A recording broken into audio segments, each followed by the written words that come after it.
Bismillah. Al-Fatihah ila ruh Sayyidina wa Habibina wa Syafi'ina Muhammad ibn Abdillah wa ala alihi wa ashabihi wa azwajihi wa zurriyyati wa ahli baiti ajma'in, khususan ila ruh Sayyidina Ahmad bin Isa al-Muhajir Faqil Muqaddam Muhammad ibn Ali Ba'alawi wa jami'i sadati Ali Ba'alawi wa usuli wa furu'ihim anna Allah yu'li darajatin fil jannati kathiru masubatihim wa yudha'ifu hasanatihim wa yahfidhuna bijahihim wa yanfa'una bihim wa yu'idu alaina min barakatihim wa asrarihim wa anwarihim wa ulumihim wa nafahatihim fid dini wad dunya wal akhirah. Al-Fatihah.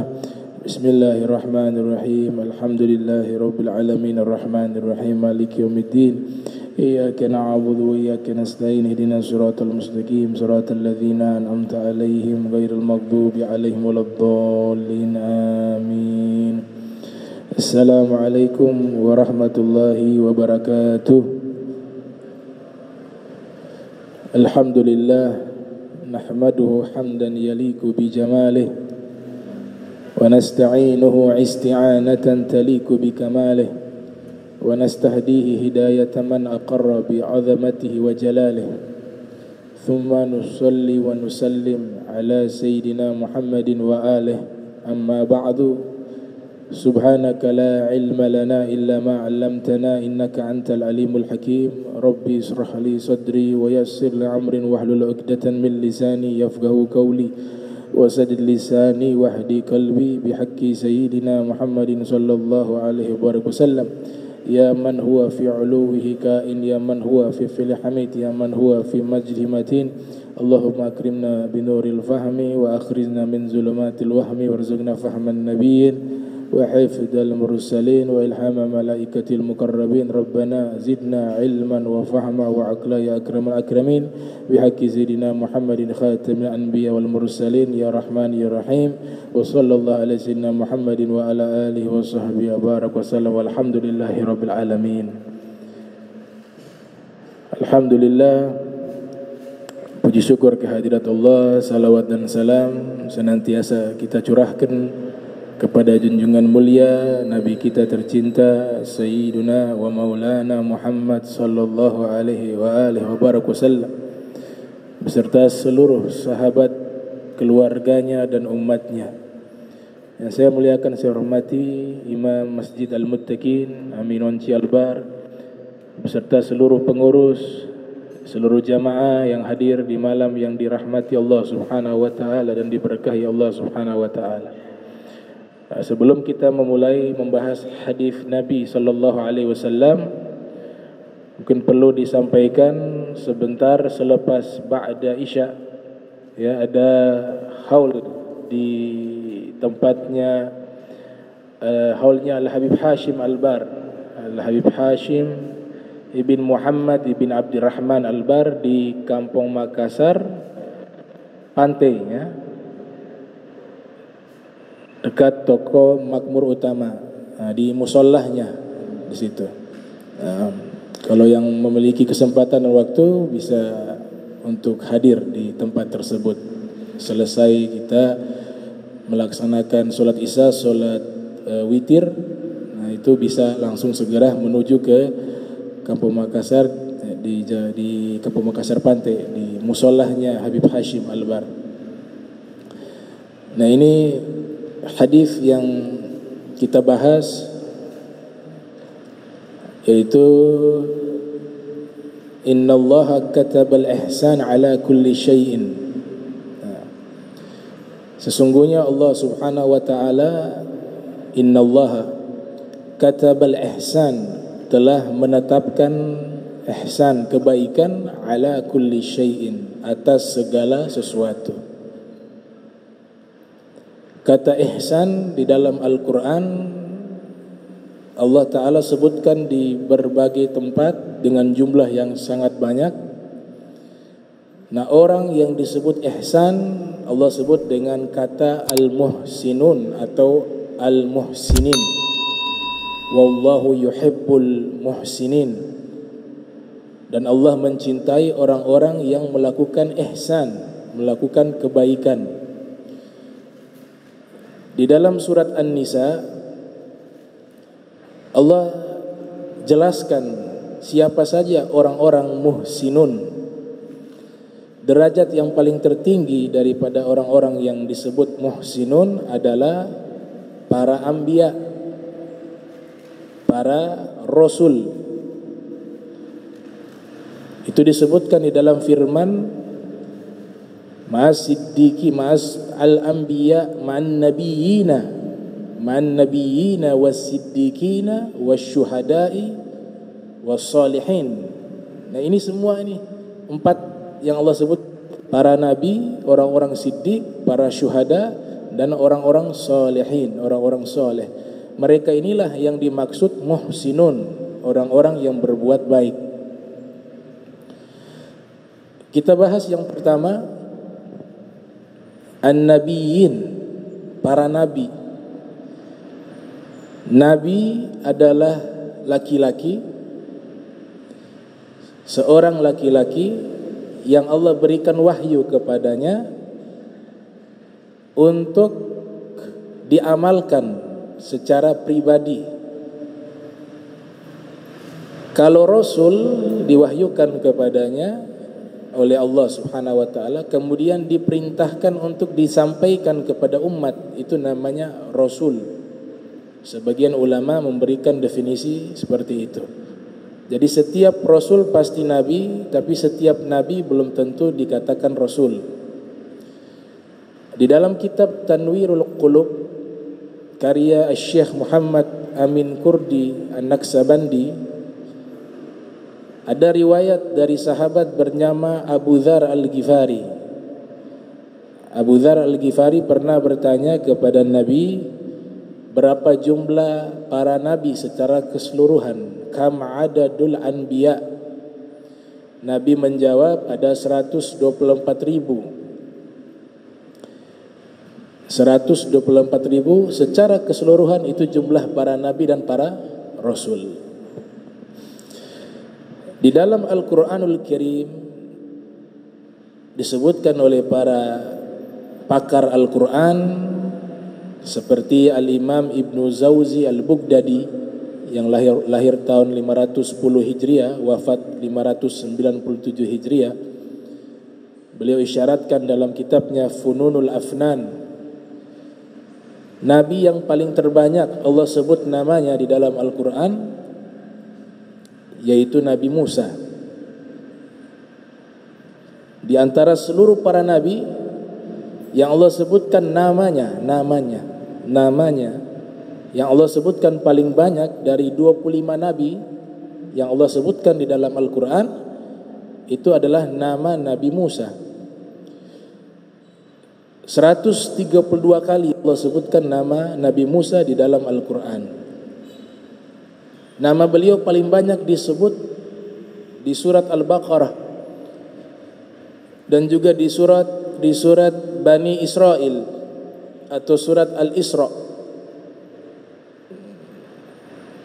Di dalam kitab Qasasul Anbiya karya Ibnu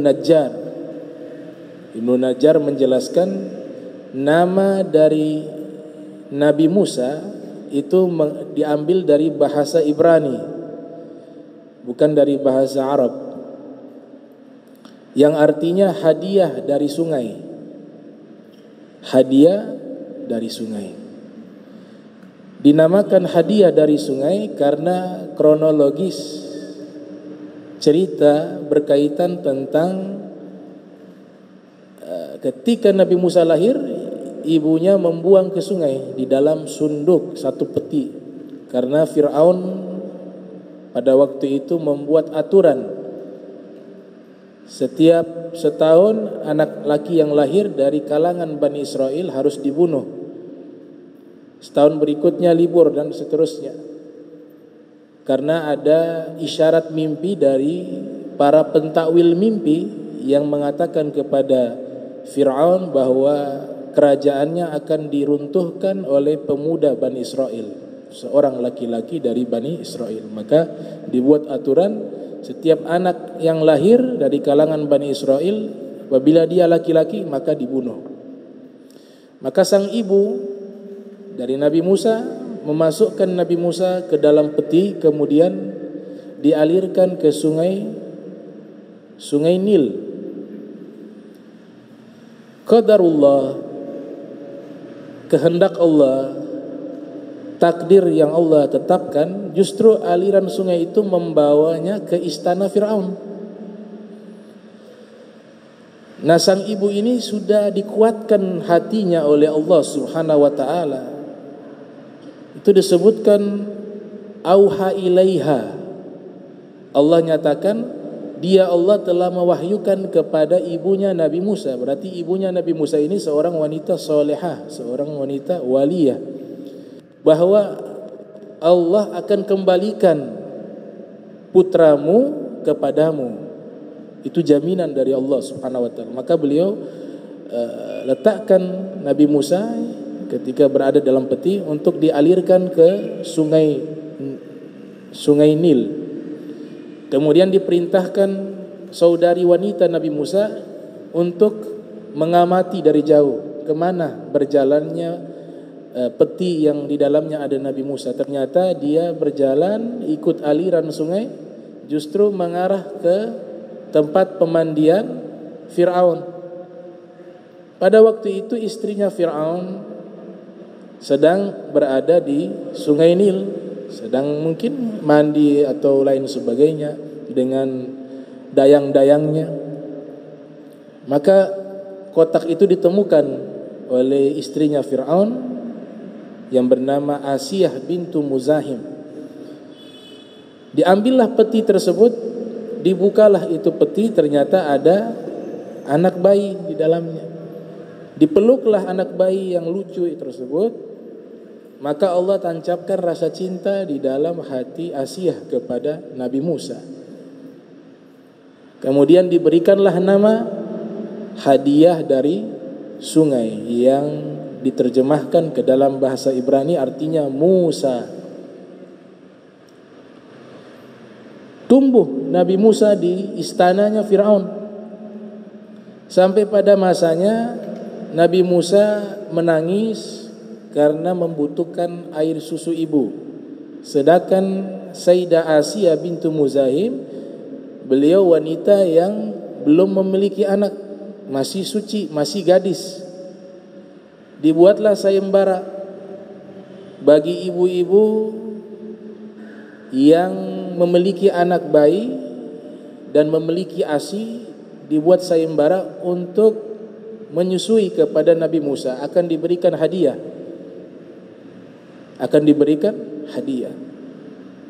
Sayembara ini disampaikan oleh bawahan-bawahan Fir'aun.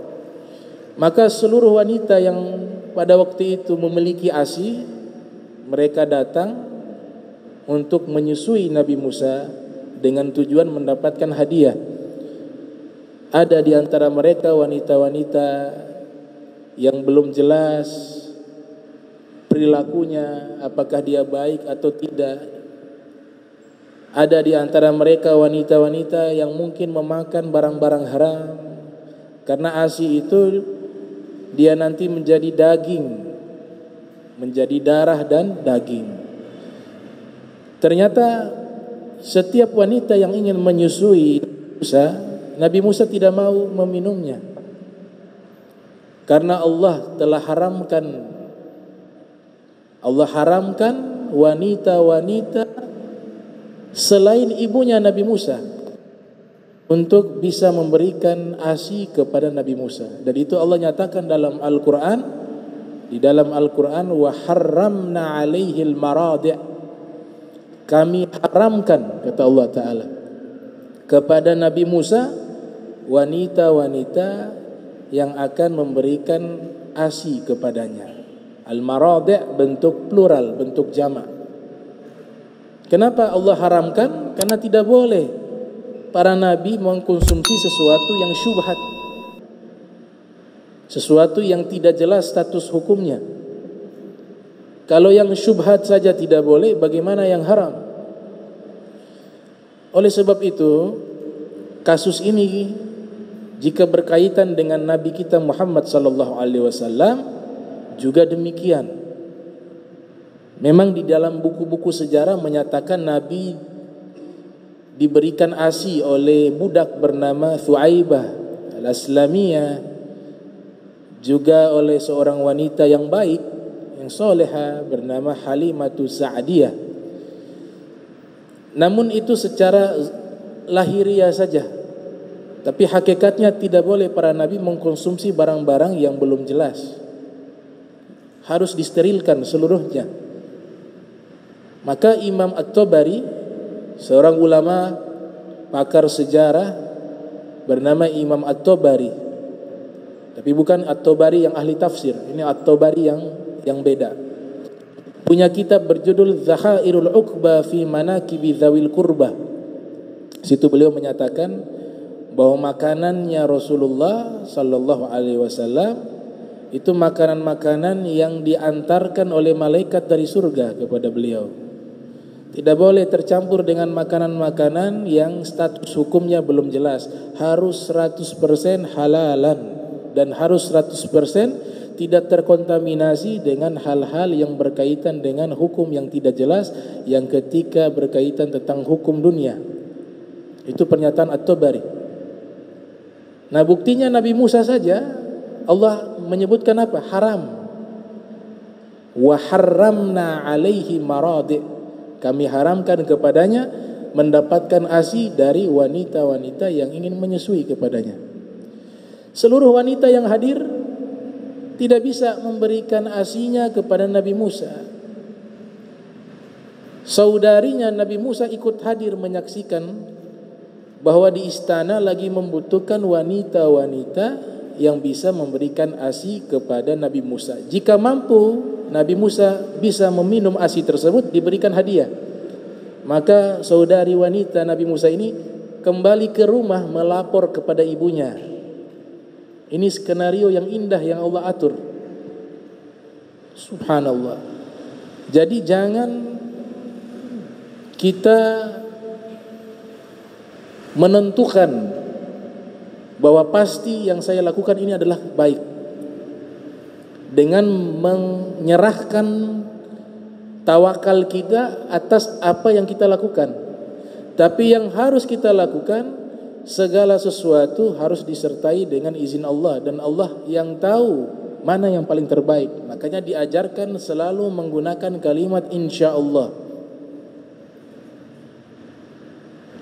Dilaporlah kepada sang ibu. Sang ibu bahagia.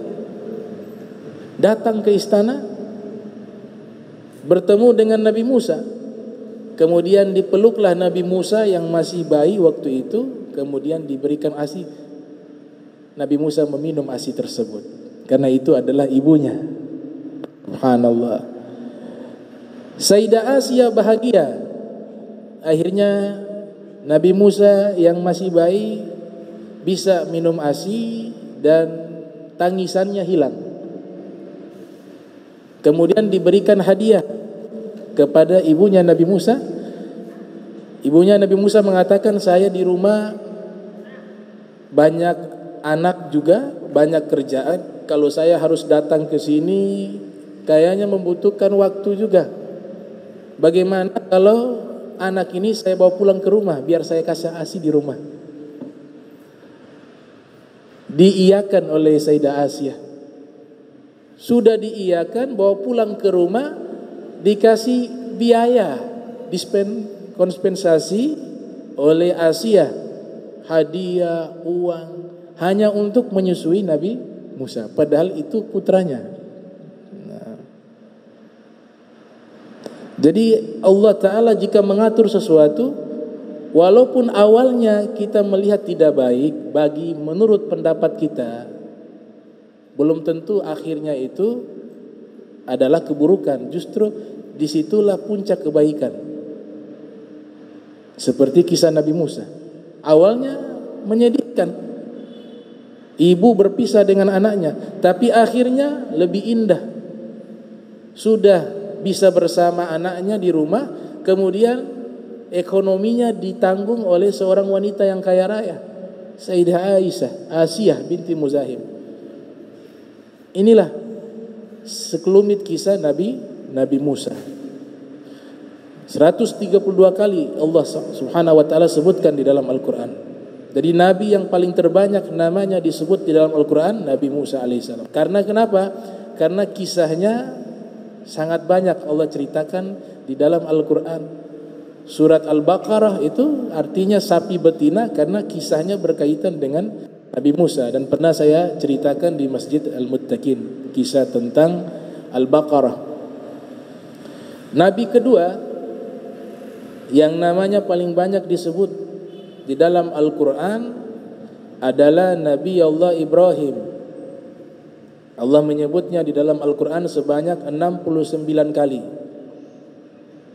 Nabi Allah Ibrahim. Kisah Nabi Ibrahim tidak bisa lepas dengan raja yang hidup di zamannya, Raja Namrud. Allah merekam perdebatan antara Nabi Ibrahim dengan Raja Namrud di dalam Al-Quran. Alam tara ilal ladzi hajja Ibrahim fi rabbih an atahu Allahu mulka. Idz qala Ibrahimu rabbil ladzi yuhyi wa yumit. Qala ana uhyi wa umit.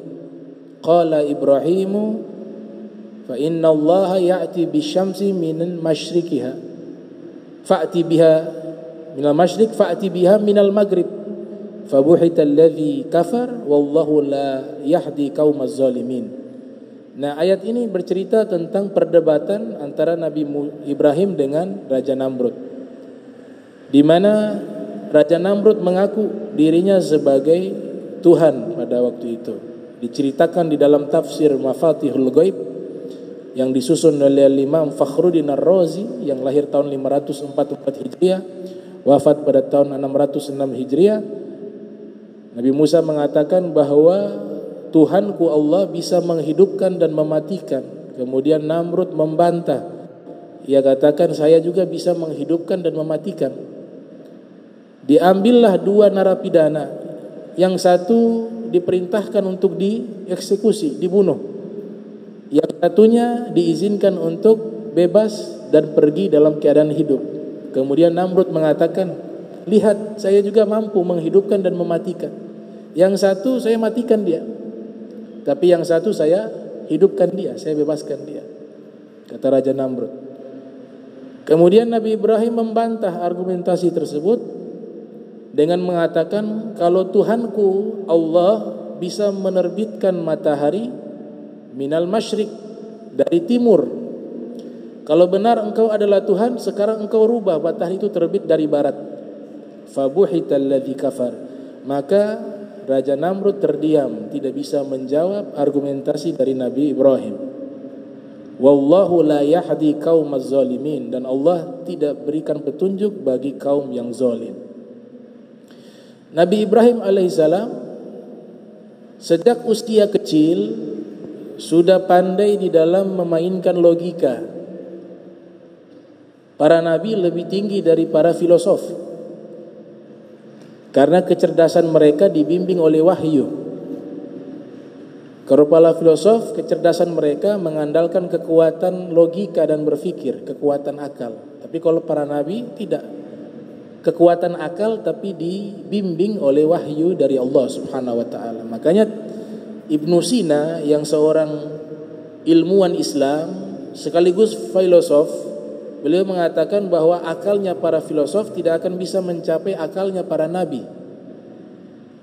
Walaupun filosof itu adalah manusia paling cerdas, kalau mau membandingkan dengan akalnya para nabi, tidak akan mungkin bisa mencapainya. Al-Imam Al-Qastalani dalam kitabnya Al-Mawahibu Ladunia mengatakan Allah Ta'ala turunkan 100 kecerdasan akal kepada seluruh manusia. Yang 99 kecerdasan tersebut Allah berikan kepada Nabi Muhammad, 99. Yang sisanya itu Allah bagikan kepada seluruh manusia. Itu gambaran kecerdasan Nabi kita Muhammad sallallahu alaihi wasallam. Pada satu hari pergi Raja Namrud dengan kaumnya, dengan pasukannya pergi keluar kota. Entah mungkin ada satu peperangan atau lain sebagainya, mereka keluar kota. Di tempatnya Nabi Ibrahim banyak berhala-berhala. Nabi Ibrahim menghancurkan semua berhala. Dihancurkan. seluruh berhala, patung-patung berhala, disisakan satu patung yang besar. Kemudian patung yang besar itu diletakkan kapak. Raja Namrud kembali bersama pasukannya, bersama masyarakatnya. Ketika mereka kembali, mereka pergi ke tempat ibadah mereka, yaitu tempat patung-patung berhala. Mereka dapati patung-patungnya sudah hancur semuanya, berkeping-keping, kecuali sisa satu patung yang paling besar, patung berhala yang paling besar. Faja'alahum judzaza dalam Al-Quran, illa kabira lahum la'allahum ilaihi yarji'un. Faqalu man fa'ala hadza innahu laminaz zalimin. Allah abadikan di dalam Al-Quranul Karim, Nabi Ibrahim menghancurkan berhala-berhala tersebut berkeping-keping, kecuali berhala yang paling besar dibiarkan, tidak dihancurkan, tapi diletakkan kapak kepada berhala tersebut, dengan harapan mereka bisa berfikir dan kembali kepada ajaran yang benar, Tuhan yang benar. Maka ketika mereka datang melihat berhala-berhala sudah hancur, qalu, mereka berkata, man fa'ala hadza, ini siapa yang berani melakukan ini? Innahu laminaz zalimin, sesungguhnya orang yang melakukan ini termasuk orang yang zalim. Qalu sami'na fatan yadhkuruhum yuqalu lahu Ibrahim. Kemudian ada yang berkata, kami mendengar ada seorang pemuda sering mencela berhala-berhala. Pemuda itu Allah sebutkan fatan, pemuda. Pemuda itu bernama Ibrahim. Maka dari ayat ini menunjukkan Nabi Ibrahim memberikan satu pendidikan logika bahwa Tuhan yang kalian sembah itu benda mati, tidak bisa memberikan manfaat dan mudarat. Dan menunjukkan bahwa Nabi Ibrahim ketika pada waktu itu usianya masih sangat muda, tapi memiliki kekuatan iman yang sangat luar biasa. Itu yang Allah sifati Ashabul Kahfi di dalam Al-Quran, di surat Al-Kahfi, fa innahum fityatun amanu bi rabbihim wa zidnahum huda. Mereka adalah para pemuda yang beriman kepada Allah, maka kami tambahkan kepada mereka petunjuk. Dipanggil Nabi Ibrahim, wahai Ibrahim, kata Raja Namrud. Para ulama tafsir berbeda pendapat. Sebagian mengatakan karena sebab peristiwa inilah Nabi Ibrahim dilemparkan ke dalam api. Sebagian ulama tafsir seperti yang diriwayatkan oleh Imam Qurtubi dalam tafsirnya menyatakan bahwa peristiwa ini terjadi setelah Nabi Ibrahim keluar dari api yang dimana dilemparkan oleh Raja Namrud. Dipanggillah Nabi Ibrahim, kemudian bertanya kepada Nabi Ibrahim, apakah engkau yang menghancurkan ini seluruh patung berhala ini? Nabi Ibrahim mengatakan, tidak, bukan saya yang menghancurkan, tapi itu mungkin patung yang besar itu yang menghancurkan, karena ada kapak di tangannya. Ternyata dengan permainan logika yang dilontarkan Nabi Ibrahim, Raja Namrud dengan masyarakat penyembah berhala, mereka seluruhnya mengatakan tidak mungkin dia menghancurkan yang patung-patung kecil ini. Dia itu benda mati, tidak bisa bikin apa-apa, kata mereka sendiri.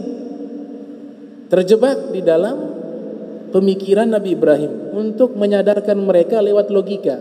Makanya ilmu tauhid itu permainannya itu bukan di hati. Kalau hati ilmu tasawuf, kalau jiwa ilmu tasawuf, kalau ruh ilmu tasawuf. Tapi kalau ilmu kalam, ilmu akidah, ilmu tauhid itu permainannya di akal. Akal dan nakal. Akal artinya logika berfikir, nakal artinya kutipan-kutipan wahyu Al-Quran dan hadis Nabi. Ilmun yabhathu fi isbatil aqaidi diniyah bil adillatil yakiniyah al-agliyah wa nakliyah allati tuzilu kulla syak. Itu definisi ilmu tauhid. Satu bidang ilmu yang membahas ketetapan akidah-akidah agama dengan dalil-dalil yang meyakinkan, dalil akal dan nakal untuk menghilangkan seluruh keraguan. Kata Nabi Ibrahim, mungkin yang besar ini yang menghancurkan. Oh, tidak mungkin, kata mereka. Dia tidak mungkin menghancurkannya. Kata Nabi Ibrahim, kenapa dia tidak mungkin? Dia tidak bisa apa-apa, benda mati, kata mereka. Kemudian Nabi Ibrahim mengatakan, kalau dia benda mati, kenapa kalian sembah dia sebagai Tuhan? Kalau yang kecil-kecil saja, ini berhala-berhala kecil, kalian mengatakan dia tidak mampu melakukannya, terus bagaimana mungkin kalian menganggap ini adalah Tuhan yang mampu menciptakan alam semesta yang besar seperti ini? Terdiam semuanya. Jadi ahli logika beliau. Makanya di sebagian kitab mereka memberikan gelar kepada Nabi Ibrahim Abu Tauhid, bapaknya Tauhid, orang yang mengajarkan keesaan Allah Subhanahu wa taala, Abu Tauhid. Bahkan Nabi Ibrahim membuat riset ilmiah untuk mencari Tuhan di usia yang masih sangat anak-anak. Dia lihat orang-orang penyembah matahari, menganggap matahari adalah Tuhan. Maka Nabi Ibrahim melakukan observasi ilmiah. Ini adalah Tuhan matahari. Tiba waktu malam hilang itu matahari. Tidak mungkin Tuhan itu hilang. Oh mungkin bulan itu adalah Tuhan. Ternyata melihat bulan, tiba waktu pagi, bulan juga hilang. Tidak mungkin bulan itu Tuhan. Dan seterusnya dan seterusnya. Pada akhirnya beliau mengambil kesimpulan bahwa Tuhan yang sesungguhnya yang menciptakan matahari dan bulan, yang menciptakan siang dan malam, yang menciptakan alam semesta beserta isi-isinya, dialah Allah Subhanahu wa ta'ala.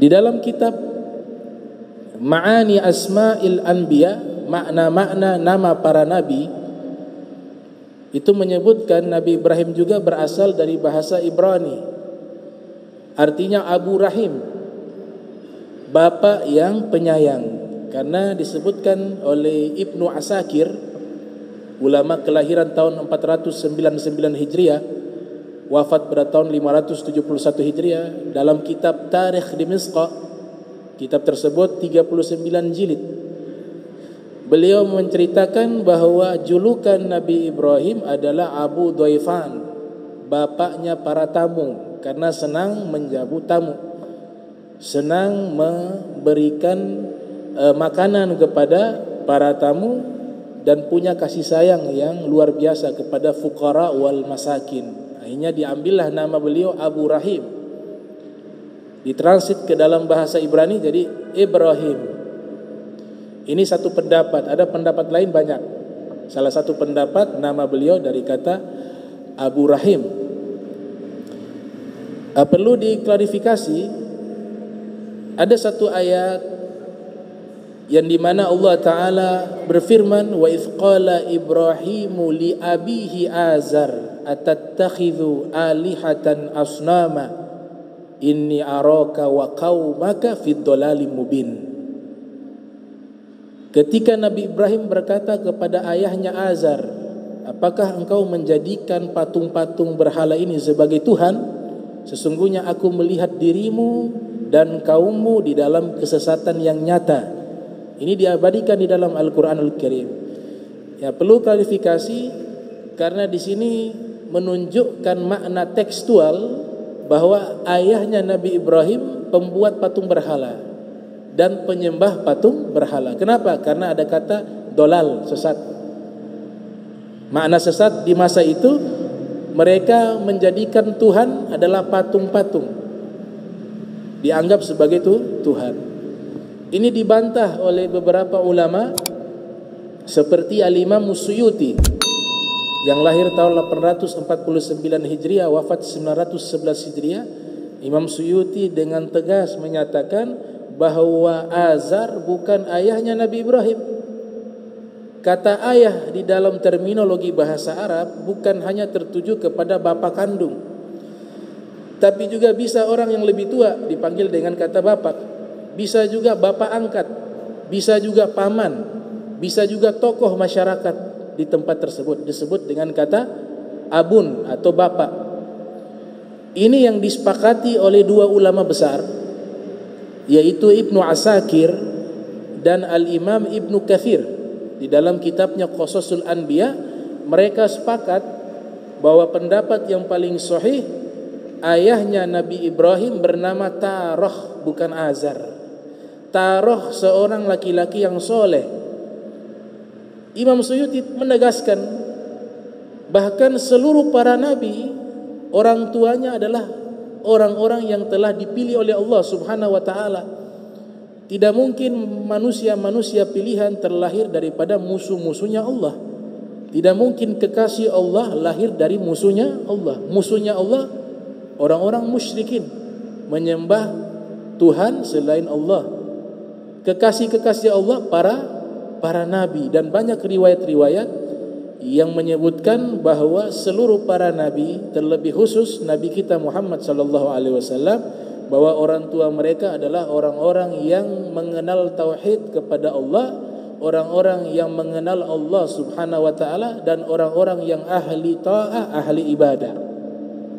Itu bisa dilihat di dalam kitabnya As-Suyuti.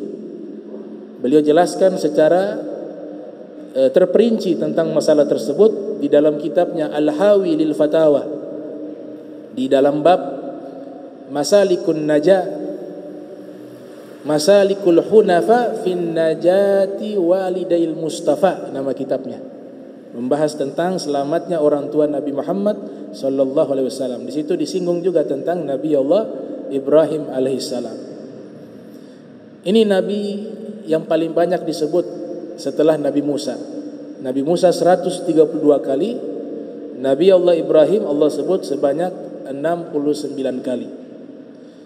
Nabi ketiga yang paling banyak Allah sebut di dalam Al-Quran namanya Nabi Yusuf. 58 kali Allah sebutkan namanya di dalam Al-Quran. Nabi Yusuf disebutkan di dalam tafsir Safwatu Tafasir karya Dr. Syekh Ali As-Sobuni.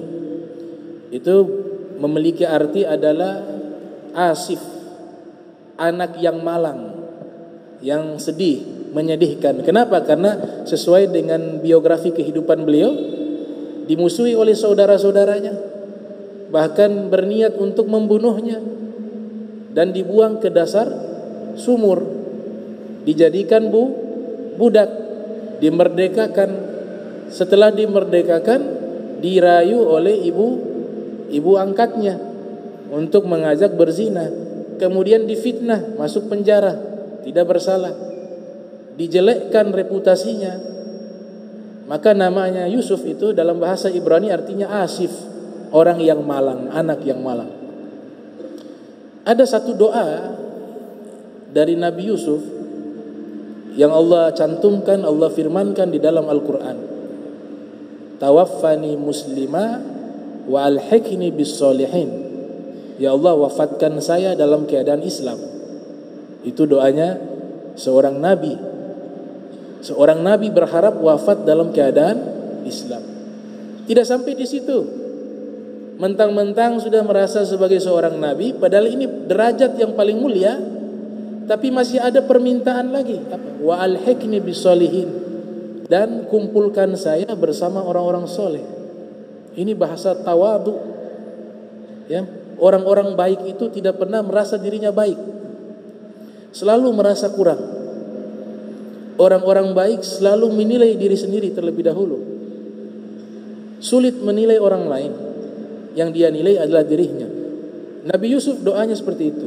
Tawaffani musliman wa alhiqni bisolihin.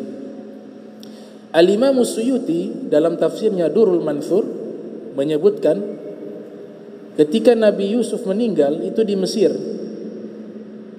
dikuburkan di satu tempat rahasia, yang tempat itu berada di sungai Nil. Jadi kuburannya itu di dasar sungai dalam satu riwayat. Tidak ada yang mengetahui letak kuburan Nabi Yusuf. Nabi Yusuf sebelum meninggal dunia sebenarnya sudah memberikan wasiat kepada putra-putranya, kalau saya meninggal dunia, saya dimakamkan di Palestina, di Baitul Maqdis, karena di sanalah pada zaman tersebut makamnya para anbiya, para nabi-nabi Bani Israel, kuburannya itu ada di sana, Baitul Maqdis, Masjidil Aqsa. Dikasih wasiat kepada anak-anaknya. Ternyata anak-anaknya lupa ketika Nabi Yusuf meninggal dunia. Mereka kuburkan di Mesir. Nah, ketika dikuburkan di Mesir, kan Nabi Yusuf berdoa, tawaffani musliman wa alhiqni bis-sholihin, wafatkan saya dalam keadaan Islam dan kumpulkan saya bersama orang-orang soleh. Itu harapan Nabi Yusuf agar bisa dikuburkan di tempat dekat para nabi, dilupakan oleh anak-anaknya. Sampai masa Nabi Musa, cukup panjang masa tersebut. Allah utus Nabi Musa menjadi nabi dan rasul di Mesir, berdakwah di sana menghadapi Fir'aun. Ketika Nabi Musa mau hijrah ke Palestina, mau hijrah ke Masjidil Aqsa, ke Baitul Maqdis, di tengah-tengah perjalanan ketika dikejar Fir'aun, ini selesai, Fir'aun sudah tenggelam, sudah perjalanan jauh, Allah wahyukan Nabi Musa untuk kembali ke Mesir. Allah suruh kembali Nabi Musa ke Mesir karena ada satu perintah. Perintahnya mencari kuburannya Nabi Yusuf. Kemudian jika ditemukan kuburan Nabi Yusuf, jenazahnya dipindahkan ke Baitul Maqdis. Karena Nabi Yusuf sudah berdoa, tawaffani musliman wa alhiqni bis-sholihin, kumpulkan saya bersama orang-orang soleh. Nabi Musa sendiri tidak tahu di mana lokasi kuburannya Nabi Yusuf. Maka beliau kembali ke Mesir mencari tahu, mungkin ada orang yang mengetahui di mana letak kuburannya Nabi Yusuf. Ditunjukkanlah seorang nenek yang sudah tua. Ternyata nenek ini Allah panjangkan umurnya karena menjadi sebab pindahnya jenazah Nabi Yusuf dari Mesir ke Baitul Maqdis. Hanya satu orang ini yang tahu letak lokasi kuburannya Nabi Yusuf. Dan wanita tua ini hidup di masa Nabi Yusuf sampai masa Nabi Musa. Ini skenarionya Allah Subhanahu wa taala. Ini satu orang saja yang tahu nih, dipanjangkan usianya. Tujuan dipanjangkan usianya agar dia memberikan petunjuk kepada Nabi Musa di mana lokasi kuburannya Nabi Yusuf. Karena Nabi Yusuf sudah berdoa, wa alhiqni bis-sholihin. Sampailah Nabi Musa bertemu dengan wanita tua tersebut. Ditanya, wahai wanita, ya fulana, di mana letak kuburan Nabi Allah Yusuf? Allah perintahkan saya untuk memindahkan jenazahnya ke Palestina, ke Baitul Maqdis. Maka wanita tua itu mengatakan, saya tahu lokasinya di mana kuburan Nabi Yusuf, tapi ada syarat. Kata Nabi Musa, apa syaratnya? Syaratnya engkau harus berdoa kepada Allah karena engkau seorang nabi. Pasti doanya Allah terima. Engkau doa kepada Allah agar saya yang saat ini sudah tua kembali muda lagi. Maka Nabi Musa mengiyakan permintaan tersebut. Nabi Musa berdoa, wanita yang tadi sudah tua berubah jadi muda. Sebagian ulama tafsir mengatakan ini dia mudanya sampai usianya panjang, umurnya panjang, dia masih dalam keadaan muda. Sampai akhirnya ketemu Nabi Sulaiman, dinikahi Nabi Sulaiman. Wanita ini diberikan petunjuk di mana kuburannya. Akhirnya dibongkar itu lokasi kuburan itu di Sungai Nil. Jenazahnya masih utuh dibawa oleh Nabi Musa. Namun di tengah jalan Nabi Musa meninggal dunia. Nabi Musa tidak sampai ke Palestina, di tengah jalan meninggal. Makanya Nabi bertemu Nabi Musa, Nabi Muhammad ketika Isra itu inda Kafibil Ahmar, di satu tumpukan tanah merah, bukan berada di daerah Masjidil Aqsa, tapi sudah mendekati Masjidil Aqsa. Dikasih wasiat untuk dibawa jenazah tersebut oleh seorang nabi namanya Yusha bin Nun yang menjadi penerus Nabi Musa. Jadi ada nabi-nabi yang diminta oleh nabi jadi nabi. Seperti Nabi Harun, itu sepupu Nabi Musa. Nabi Musa meminta kepada Allah agar dia dijadikan sebagai nabi. Dilantik jadi nabi. Nabi proposal. Ada proposal minta jadi nabi. Nah, kalau Nabi Musa Allah pilih secara langsung. Nabi Harun permintaan Nabi Musa agar Nabi Harun yang tadinya orang biasa diangkat menjadi nabi. Tapi hakikatnya mereka juga pilihan sebenarnya. Itu hakikatnya. Nah, ini nabi yang terbanyak yang Allah sebutkan di dalam Al-Quran yang ketiga, yaitu Nabi Yusuf. Paling banyak pertama Nabi Musa 132 kali. Kemudian yang kedua Nabi Ibrahim 69 kali. Kemudian yang ketiga Nabi Yusuf 58 kali. Adapun perempuan yang Allah sebutkan di dalam Al-Quran namanya hanya satu orang.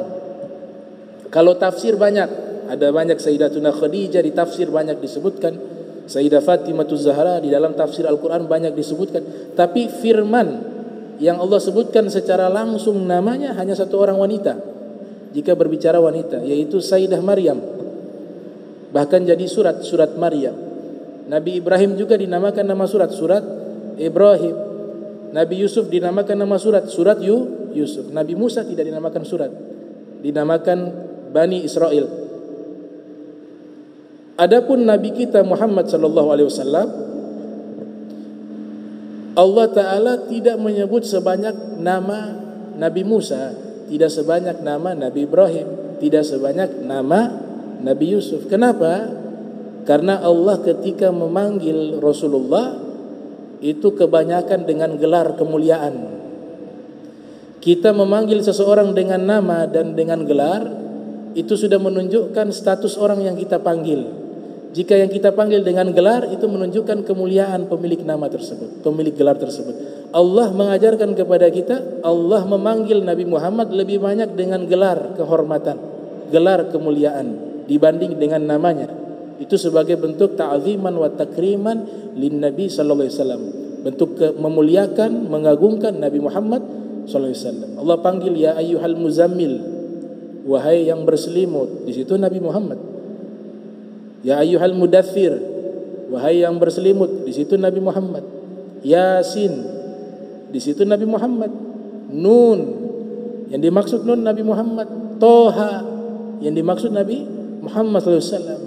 Jadi dengan gelar-gelar kehormatan Allah memanggil Nabi. Kalaupun Allah menyebutkan nama Nabi Muhammad, setelahnya Allah sebutkan Rasulullah, ia utusan Allah. Nah, Sayyidah Maryam, Al-Imam Ja'far Shadiq Ibn Muhammad Al-Bagir pernah ditanya, apa arti nama dari Maryam? Imam Ja'far Shadiq menjawab, Maryam artinya khadimatu Rabb, pelayannya Allah. Khadimatu Rabb disebutkan dalam kitab Mu'jam Mufradat Al-Fadhil Quran karya Imam Ar-Raghib Al-Asfahani. Dan di dalam hadis Nabi sudah menyatakan khairun nisa'il alamin, sebaik-baiknya wanita di alam semesta ini, kata Nabi Muhammad, di alam semesta. Khairun nisa'il alamin. Yang pertama Khadijah bintu Khuwailid, istri Nabi. Orangnya masih di dunia, rumah di surga sudah ada. Itu Sayyidatuna Khadijah. Jibril datang mengatakan kepada Nabi Muhammad, wahai Rasulullah, sebentar lagi istrimu datang membawa makanan. Ketika Nabi sedang yatakhannath bi ghari Hira, di gua Hira, sedang ibadah, sedang khalwat di gua Hira. Sayyidatuna Khadijah tugas membawa makanan. Sebelum datang menemui Nabi, Jibril sudah datang menyampaikan, ya Rasulullah, sebentar lagi istrimu datang membawa makanan. Fihi ta'amun wa idamun wa syarabun, fa in atatska faqra 'alaiha salam min rabbiha wa minni wa basyirha bi baitin fil jannati la sahaba fihi wa la nasab. Kata Jibril, sebentar lagi kalau beliau tiba menemuimu ya Rasulullah, sampaikanlah salam kepadanya dari Allah. Allah berikan salam kepada Sayyidatuna Khadijah. Dan juga saya Jibril, kata malaikat Jibril.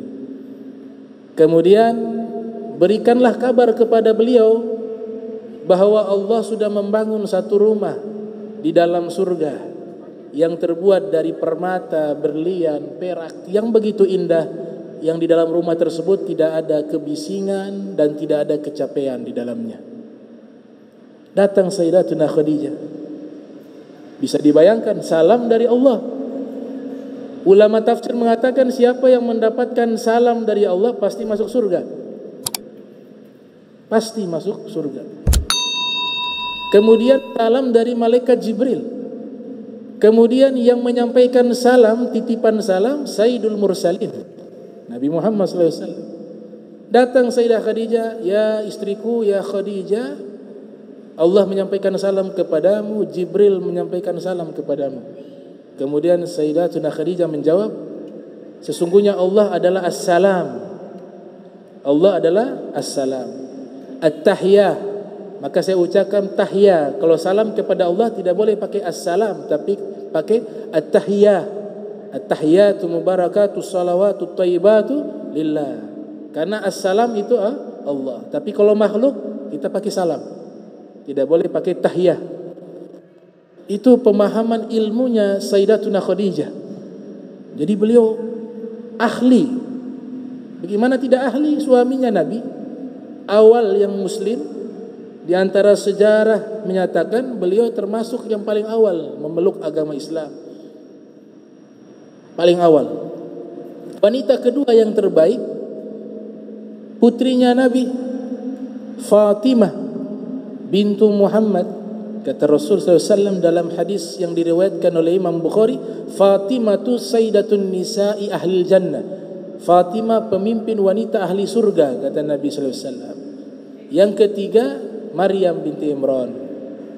Yang keempat, Asiyah bintu Muzahim. Tadi yang kisah Nabi Musa, istrinya Fir'aun. Fir'aun tidak bisa menyentuhnya. Tiap kali ingin menyentuhnya, Allah Ta'ala membuat impoten dia. Tidak boleh disentuh. Jadi masih suci, masih gadis. Bahkan dalam riwayat Nabi mengatakan, Innallaha zawwazani fil jannati bi Maryam binti Imran wa Asiyah binti Muzahim wa ukhti Musa. Wa ukhti Musa. Allah akan nikahkan saya di surga, kata Nabi, dengan Maryam binti Imran, dengan Asiyah binti Muzahim, dan juga dengan saudari wanitanya Musa. Ulama mengatakan namanya Ummu Kulthum. Saudari wanitanya Musa namanya Ummu Kulthum. Nah, ini beberapa nama dari orang-orang muhsinun di kalangan para nabi. Kalau berkesempatan insyaallah ke depan kita bahas dari kalangan siddiqin wasyuhada wassalihin. Bismillahirrahmanirrahim. Alhamdulillahirabbil alamin.